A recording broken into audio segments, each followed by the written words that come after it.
Hey everyone, so the first thing I'm doing as usual is prepping the eyes for the shadows that are to come. You want to incorporate an eyeshadow primer into your routine because it'll help your shadows to glide onto the eyes nice and smoothly, it'll allow them to blend nice and easily, and it'll ensure they last all day long without creasing or smudging. So you all seem to really like the fact that I used an older palette last week, so I decided to bust out the Too Faced Chocolate Bar palette again. And the first shade I'm taking is called Salted Caramel. So like last week, I'm using this as a transition shade. I'm taking a large fluffy brush and with circular motions, I'm working this into the crease of the eye. When I have the majority of the shadow off of my brush, then I'm using larger circular motions just to blend the shadow up a bit higher so that it fades out towards the brow bone.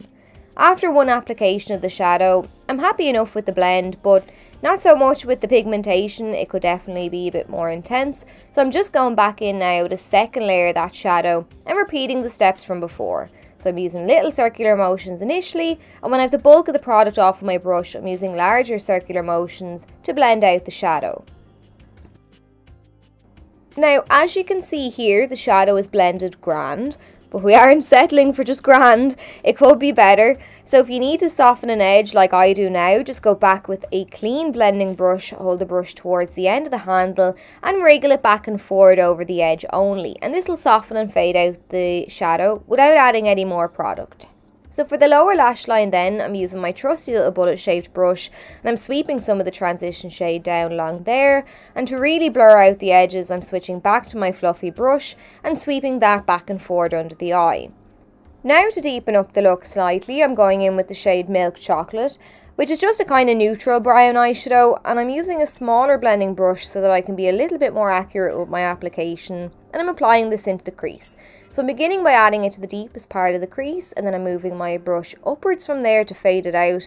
When it comes to the outer portion of the eye, I'm flicking my brush upwards at an angle, upwards and outwards towards the brow to get a nice elongated look to the eyes.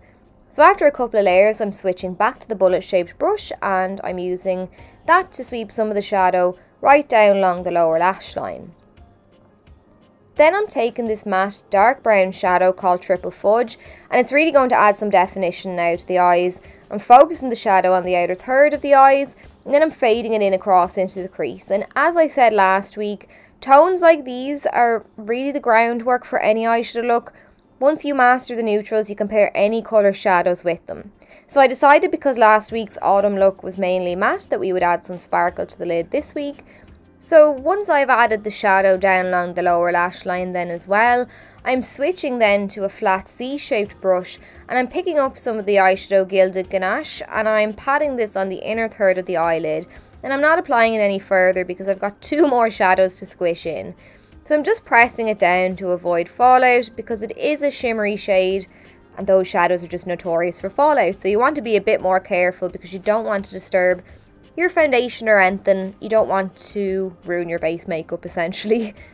Then I'm taking the eyeshadow Creme Brulee, and this is a gorgeous golden shade, and I'm just flipping the brush to the other side, the clean side, just to pat the colour in the centre of the lid.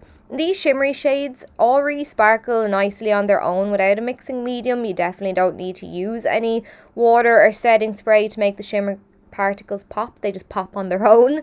So finally then I'm taking the shade Hot Chocolate, and I'm pressing this down on the outer third of the eyelid, and it's a gorgeous golden bronzy shade, and I just think it ties the look really nicely together. I decided then that I would use a smaller blending brush again, one that's kind of tapered to a point so I can be really accurate, and I'm going back in with the shade Triple Fudge and I'm reapplying this onto the outer third of the lid. So in a kind of V shape, I'm smoking it down onto the lid on the outer third of the eye, up to the crease at an angle to kind of keep that elongated shape, and then across into the crease.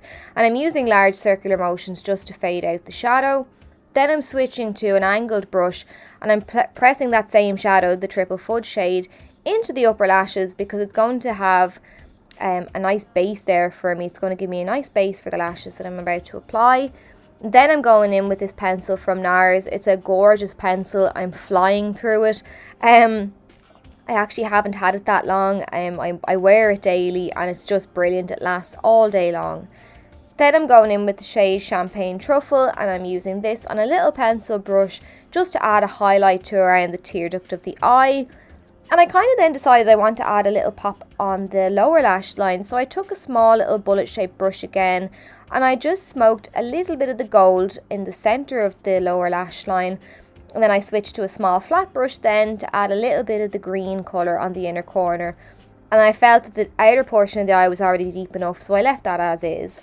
Then I'm using the Mega Length Mascara from Wet n Wild to blend my own lashes in with the false ones, and stupidly poked myself in the eye, which is why it's now a bit red and watery in the finished look. But sure, listen, these things happen. I hope you enjoyed the tutorial and found it helpful, and I'll catch you all soon.